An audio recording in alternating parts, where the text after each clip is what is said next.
Yo, what up, guys? It's here. I have some hot news dropping tomorrow for you as part of the CVC that will be launching. Now, tomorrow's CVC does not have personal rewards, so this news will not be as hot as we want it to be in the raid community. What am I talking about? A 10x event. Well, a guaranteed champion event. That's what it is, and it's gonna feature 2 champions. Once the CVC launches, that is tomorrow, Tuesday, the first guaranteed champion will be obtained from an ancient shard, while the second one will be obtained from a void shard. Which champions am I talking about? They are epic champions. They are not legendary champions. That's why I say this is not as hot as we want it to be, but it's still a guaranteed champion event. And let me head over right there and tell you they are from the new Sylvian Watchers faction. Yes, that's a way of making sure that everybody gets an opportunity to obtain this champion before the faction is finally open for us to see it inside the faction wars. For now, it's not accessible. We can't use it yet to fight battles or anything until we have enough of this champion before they will open that faction. So get your Lydias while you can. So what champions are available for this guaranteed champion event, and how many shards do you need to obtain them? At the end of this video, I'll tell you whether I'll be going for it, whether it's worth it or not, whether it's something you should totally ignore or skip. I'll give you my own personal verdict from a free-to-play perspective. So the first champion that is obtainable from this guaranteed champion event on the 8th is known as Deodan. This one, a first affinity Deodan the Runic. Now, when these champions were released, I refused to take a look at them. I just wanted to wait until they are in my account before I can see them. So this one is looking like an Ogrin tribe faction, but with more trees around him. But yeah, this is the champion that will be available right here in a guaranteed champion event that you can obtain from pulling 40 ancient shards on the 8th. That is on Tuesday. Once CVC launches, if you pull 40 ancient shards, you'll be guaranteed to obtain this champion by your 40th shard. Now, if you obtain him before your 40th shard, maybe from a stroke of luck, your guaranteed champion event will reset for him. So what does this champion do? Is he even worth 40 ancient shards? That's what I want to find out. On his A1, Deodan the Runic has an A1 that has a 50% chance of removing 1 random debuff from all allies. That's a cleanse. That's a cleanse. One cleanse though. It's a cleanse still though. 50% can be booked up to a 60% chance, and if you add some masteries, can be 65% chance of removing 1 random debuff from all allies. It's still a cleanse. This is a nice A1, I'm not gonna lie. He's based on HP, so this will happen a lot in battle. Any debuff that we have on us, if he uses his A1, he might be able to take it off. So this might be a good candidate for maybe Relentless. I don't know. Let's find out if his A2 and A3 will be used more than the A1 though. On the A2, attacks all enemies, places a shield buff on all allies for 2 turns, equal to 15% of this champion's max HP. 15% shield for 2 turns. It's good, I guess. Increase the duration of all buffs on all allies by 1 turn. Oh wow. On a 4-turn cooldown though, usually epic champions who have this increased duration of all buffs on all allies usually have it on a 4-turn cooldown. Sepulchre Sentinel, no? I mean Sandler Survivor, that's what I mean to mention. That's the one I remember the most that has that skill. Increased duration of all buffs on all allies by 1 turn, including a shield, tells me that this champion might be viable for the clan boss. Even if it's a 4-turn cooldown, you can make it on a you can make it go 2-to-1, 3-to-1, or 4-to-3 ratio. All right, let's see what else this champion can bring so far to the battle. It seems like a tank, HP based tank that can keep your allies alive. It seems like a support unit. Places a taunt buff. Okay, now that's why it's special, I guess. He has this new buff that is coming into the game, taunt, and that's the first one I'm actually seeing right there. The first time I'm seeing the logo of the taunt right there.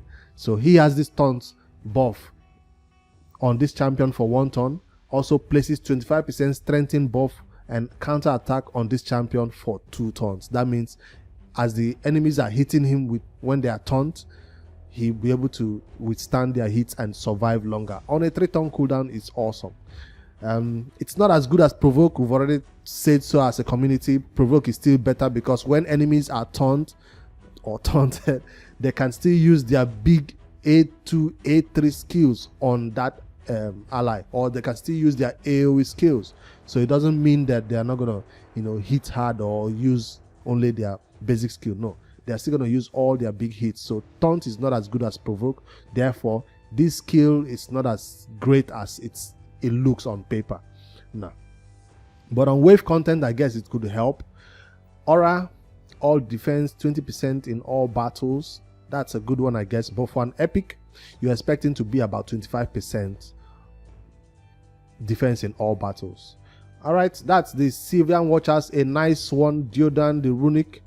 My verdict that this champion is meh. He's like mid-range. He's not crazy. He's not like a crazy tank. The shield right here he places is not on all allies, right? Places a shield buff on all allies. Yes, it is. It's shield buff on all allies. So it's not just on himself. So this A2 is the best skill out of all. A2 and the A1 are the ones I see that are most useful for me in maybe in content. But this one is not that useful. This is just on himself to keep himself alive, and that's pretty selfish, even if he's being taunt and placing that strength. The strength should have been on everybody, maybe. All right, because everybody's still gonna use their big hits. Deodan, the runic, welcome to raid. Let's see the next one that is available on Wednesday. That is on the 9th of October. November, 9th of November, will be this Void Affinity Champion Nia. Her full name being White Dryhard Nia. White Dryhard Nia. Okay. Now that's a unique design for a raid avatar. That's a pretty unique design. I don't think there is anyone that looks like her in the game so far. That's pretty unique. A1, what does this champion do? Void Affinity Champion. That means you need to pull 40 void shards to get, right? Yes. No, 30 void shards. So the ancient one is 40 ancients, while the void shard, to obtain this champion, you need to pull 30 void shards to obtain her.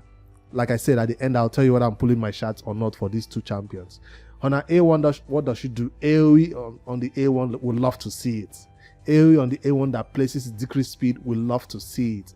So, although it's a 30% chance of placing that decreased speed, can be booked up to a 50% chance, is great. That's a good A1.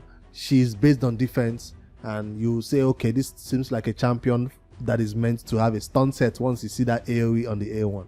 But let's hold on and see what else she brings to the battle though.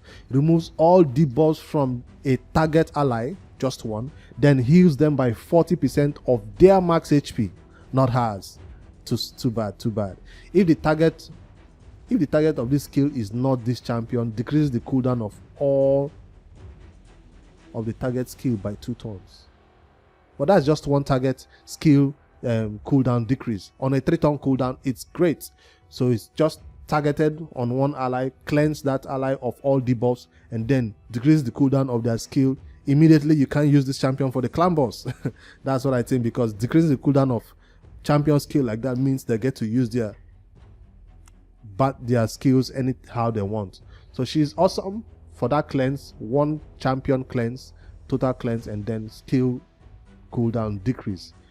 Not that great of a A2, I'll tell you right there. It reminds me of Steel Skull's A2, which does a cleanse for one ally, and then that's all it does basically. Cleanse one ally and heals them. But this does not say it heals though. It removes the debuffs on the target ally. Okay, then heals them by 40%. Okay, that's still a heal. So it reminds me of that Steel Skull cleanse right there that heals them by 40% of their max HP. But Steel Skull does not decrease the cooldown of the ally skills when it's not targeted at them. Alright, I guess that's a mid-tier A2 right there. A unique one. A mixture of different abilities coming to one. And an ally protection. So I just said this champion is not viable for clan boss, and then I found the ally protection right there that places 50% ally protection buff on all allies except this champion for 2 turns. As usual, as ally protection do, but she also has a 15% strengthening buff on all allies for 2 turns. So this is not just your average ally protection that just goes in there then places a shield or something. No, this is ally protection plus strengthening. Although the strengthening is not a 25%, it's not a big version of strengthening, but it's still useful. It's a small version of strengthening, but it's still useful. It's going to help your allies take less damage. It's going to help her take less damage also. So it's not just ally protection and shield or ally protection and heal like we normally see. It's ally protection and strengthen, a small version. So it's 3-turn cooldown like most ally protection are. It's good. They didn't want to add maybe increased defense on her or something. That's why they added a little strength in 15%. It's useful. It's useful. It's gonna make your allies take less damage. So does this mean she's now viable for the clan boss? Maybe. Let's see on the passive, whenever this champion is healed, heals each ally except this champion by 20% of that heal. Whenever this champion is healed, heals each ally except this champion by 20% of that heal. I don't get it.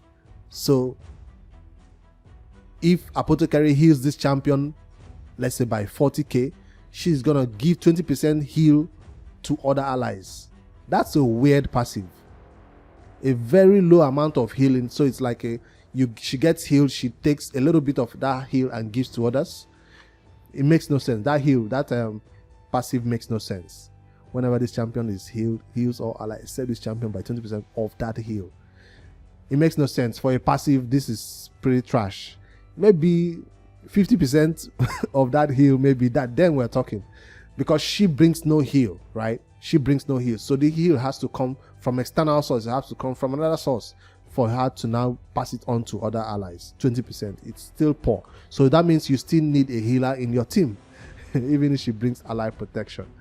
All right, that's the second champion, White Dryhard Near. Again, these champions will be very, very awesome. When this faction opens, we'll test all of them out and use them. In anyone you get, you use them for this faction to clear it and get the awesome rewards that are available.